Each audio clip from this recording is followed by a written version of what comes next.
If people said you are going to fight against a giant, I don't care. I have to do it.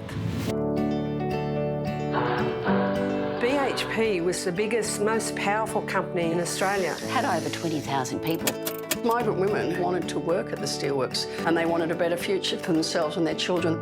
We were told there were no jobs for women. Steelworker no give job for women, just men. No work, no income. Well, that wasn't fair. Saying there's no jobs for women is discrimination. A lot of these jobs in BHP surely would be very difficult, dirty jobs. They're too fat, they're too small, they're too this, they're too that. They would not negotiate. Well, one I nearly threw off the bridge because he was being very cheeky. The company just denied discrimination. They don't have the skills. All these people have got the same type of face. It's not legal.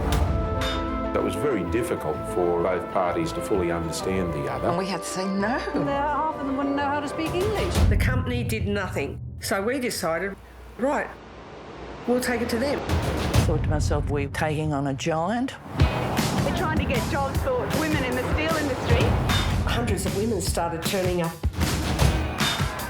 Men say these women are crazy. Australia's longest-running sexual discrimination case. Sexual discrimination? Sexual discrimination. The whole community marched on Canberra. We broke down the doors of Parliament House.